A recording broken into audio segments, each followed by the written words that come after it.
Welcome to this channel. The channel is for educations and culture based on historical and scientific evidence. So today I like to share with you on the qualifications of 1850s Wing Chun. There is a qualifications for 1850s Wing Chun based on ancient. Now I have brought the 1850s Wing Chun to the United States of America, and I have mapped it into science. Here in this video, I like to share with you the qualifications. So here on, nobody can claim they are Sifu or can even writing books unless they pass these qualifications. Now, this qualification got nothing to do with this is my family or who family. Qualifications is like in the university. If you pass your PhD exam, you got a PhD. If you don't, you don't. It doesn't matter if you are the son of the Sir Isaac Newton or the son of Albert Einstein or the sons of the chancellor or the sons of any presidents. So that is what I like to share with you today. Now, the reason I'm sharing this today and I'm banging this hard today is because in the past 2 weeks, actually it's past 1 week or so, I've been getting different messages from worldwide, such as this. It is strange because if he wrote a book about referencing some of your knowledge you provide, then when you look at his Facebook, he is promoting 1960s Wing Chun in his school. Well, you know that this is problematic, and now worldwide Wing Chuners who study my channel and my book know this stuff is fake stuff. Also, this is from another part of the world. You say that you have to ask yourself that question. The misrepresentations of ancient Chinese culture has no limit, apparently. Today, in other Wing Chun, it's not my issue, but specifically for 1850s Wing Chun and pre-1850, people better don't screwing around. If people take my work, stealing it, I'm going to take legal action because, believe it or not, I have enough patent and copyright waiting for those kind of stuff. I did not reveal it because I shared the information in this video and in my book. Hopefully that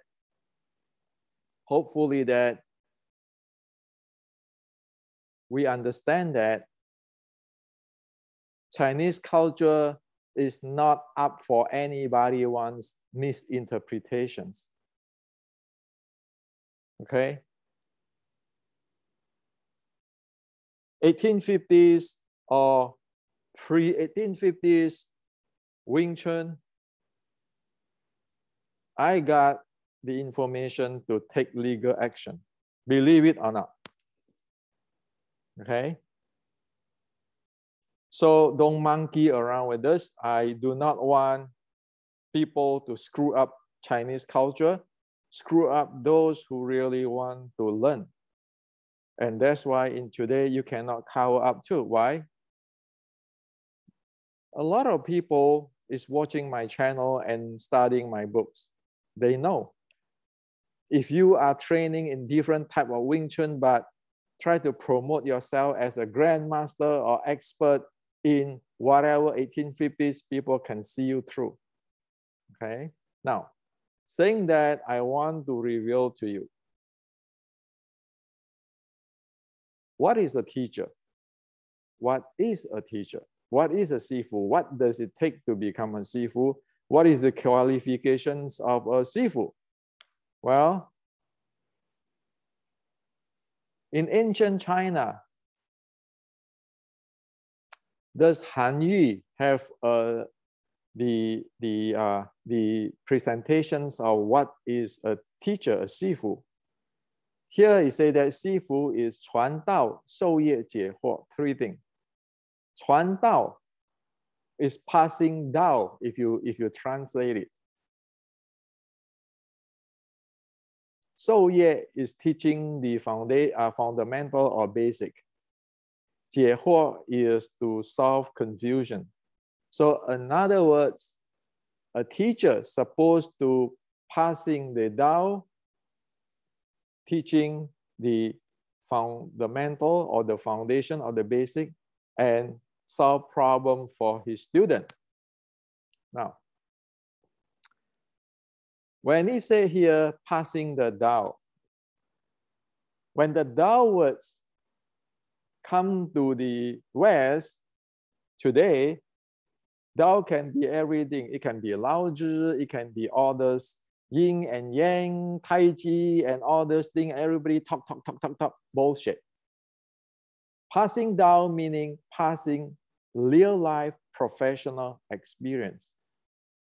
Okay? So there is no such thing as passing this Tao, like it is energy of the universe, enlightenment, philosophy. This is all is bullshit. 1850s Wing Chun and pre-1850s Wing Chun up to Qi Ji Guang is not those stuff. That is for sure. How can Qi Ji Guang talk about all this Tao, Qi, when you're facing the Japanese katana and jiu-jitsu? This in today's MMA, you just go face a Japanese katana or judo or jiu-jitsu. Can you talk about Tao every day? So the first thing, passing Tao, meaning passing the professional experience. Very specific. It's like a lawyer have real life experience in the court, passing that experience to his whoever work for him or following him. A medical doctor, like a cardiologist who do operations or surgery, passing that experience, real life experience, professional experience, specific experience to his student. That's called passing down. Okay. And so even like in the fashion, right? The fashion designer, they passing their professional, practical experience to, say, their worker in their company. So that is passing down. And in order to be a teacher, a Sifu, one need to have that experience where he walk his talk to be able to passing it. It's like you want to teach Kung Fu, you better go fight in the MMA ring. Or at least you have some open tournament competitions in karate, in kickboxing or something else. Or else, how can you teach anything? Okay? You have to have that level of proficiency in your profession and then experience. Or else, what are you passing? Sitting down there in the yam cha, drinking tea and talking nonsense about your teacher, his teacher, my grandfather, my grandmaster, and all this hearsay story. Those are called nonsense, okay? So it's not by Hendricks' definition. This is black and white, this is a Chinese. So Chinese culture is not up for everybody's interpretations. So there's number one. Now, what is a lineage? Lineage is at up that level where one have the professional, proficient, practical experience, one doing things in their own style. For example, Muhammad Ali is not going to fight like Mike Tyson. Mike Tyson is not going to fight like Muhammad Ali. They both are in Western boxing. That is different lineage. They both are Western boxing. They know all solid background and the basic of Western boxing, but they fought differently. So their students will fought differently because they learn it like Mike Tyson, you have Mike Tyson way, Muhammad Ali, you have Muhammad Ali way. That's called lineage. So with this, passing the Tao or passing the practical, pragmatic, professional experience, you have to reach that level. Like Muhammad Ali and Mike Tyson, if you want to teach boxing, for example. And only you have that type of proficiency and your own style, you can call that lineage. Lineage is not like, oh, I'm from Hendrix lineage. Well, what is Hendrix lineage? Or tomorrow somebody decided to open his own school and say, this is my own lineage. Those are nonsense. The Chinese don't say that. Okay? So I hope that this is clear for you. Now, just 1 second.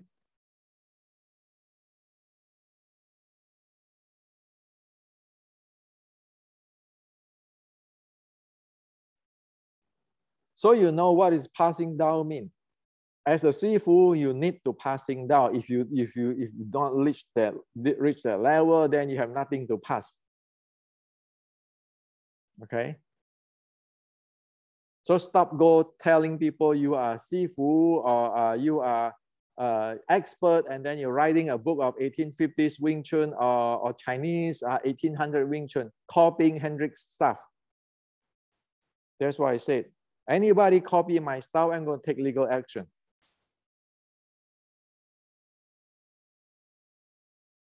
Now, of course, this is very far away, right? It's like we're talking about Mike Tyson or Muhammad Ali's level. We are far away. How can you reach that level? That's where the second thing comes in. As a student, one need to know, one need to learn this basic, because the Sifu have to teach the basic to the student. So what's the basic? If you are a Wing Chun Sifu of the 1850, you know the salutations, you know all the codes and everything of your history. You know the fighting means of fighting, the methods of fighting, the uniqueness of fighting.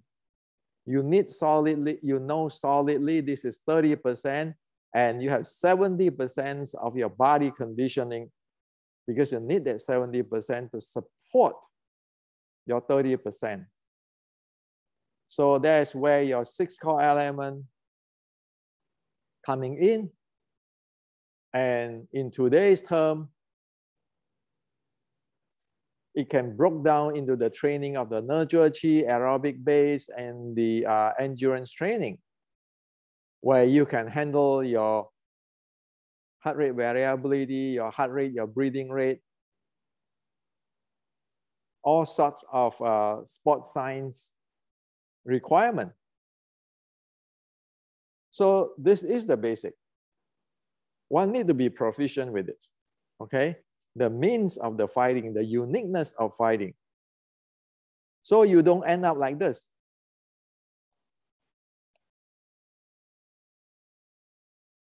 wrote a book about referencing some of my knowledge I provide and then promoting 1960s Wing Chun. That for sure, one have no idea what is going on. Okay, this is a short strike art, sticking body short strike from Shaolin short strike, and it is related to Qi Ji Guang as in my book. Clearly presented into details. Again, if you copy my book to write a book, I'm going to take legal action. Okay. So one need to know the basic in order to teach the basic. Short strike art. And in short strike art, you need to be able to handle your 6 core element, your momentum, the recycling momentum. Again, as I put it very clearly here, define it really clearly here, because I'm bringing that ancient 1850s technology to United States of America. And now I map into the science. And as you can see that all those requirement of your 2C state in the breathing, your 360-degree breathing for your proper stance, okay, your standing, sitting, all the same. All those now, the training of the body handling and condition is now in the Western sports science way. VO2 max, heart rate variability, your heart rate, your training zone, and so forth. So,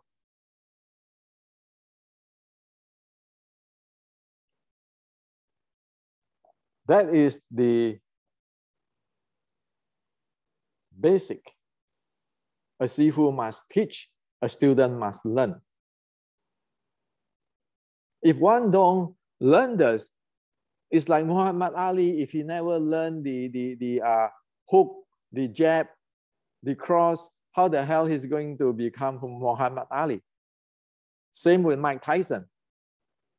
Well, after he very proficient with that, Mike can fight his own way. Ali might fight his own style.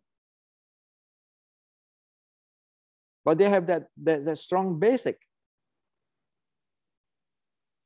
So how the world is one guy who wrote copy my book, but he's practicing the 1960 Wing Chun.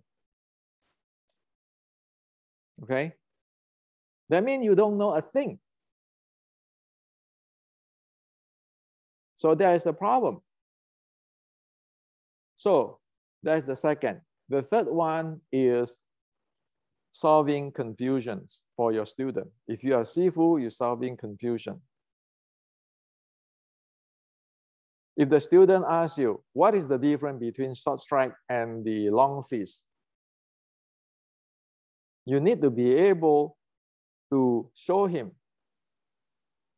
If the student do not get the 2C state, even though after he practicing it,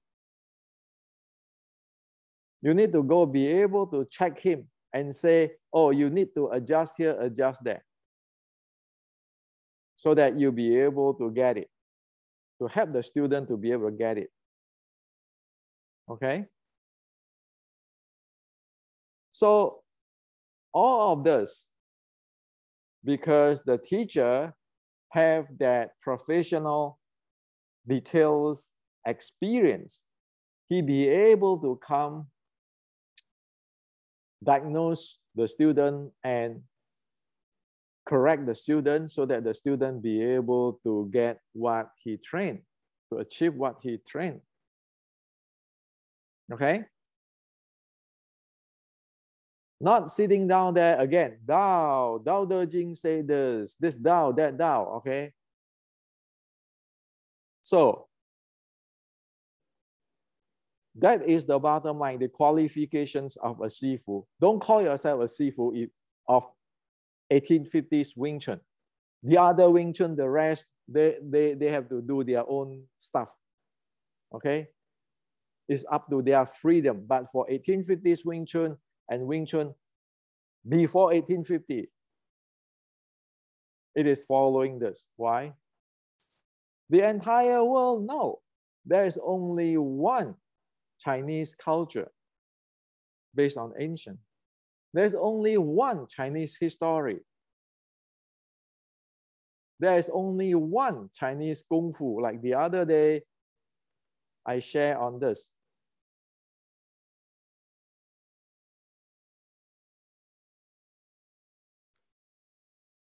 That's how it is when you track it in the other video. So 1850s Wing Chun is not anybody's own, any family, he says, is what I just presented to you. It is Chinese culture, it is Chinese history, Chinese martial arts. And now in United States, we have already mapped everything into science so everybody be able to know what it is. So it's like you got a PhD in engineering or physics or medicines. All of this is solidly mapped out and presented. So today I share this with you. Seriously, nobody should go screwing up Chinese culture, screwing up Wing Chun of the Red Boat 1850 and above, screwing up the people who like to learn and really learn some skill practically. So this is what I like to share with you. With this video, I let everybody in the world know that is no exception. As for the basic of this Wing Chun 1850 is all in my books. All of this is based on Chinese history, Chinese Kung Fu by evidence, as I share here. As I say here, please go watch this video if you like to see all this thing. So this is the way, the only way, proper way to do things. It cannot be have unlimited experience, interpretations. It cannot be like this.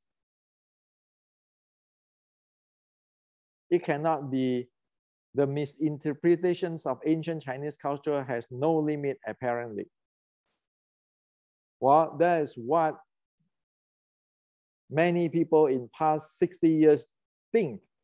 But right now, nope.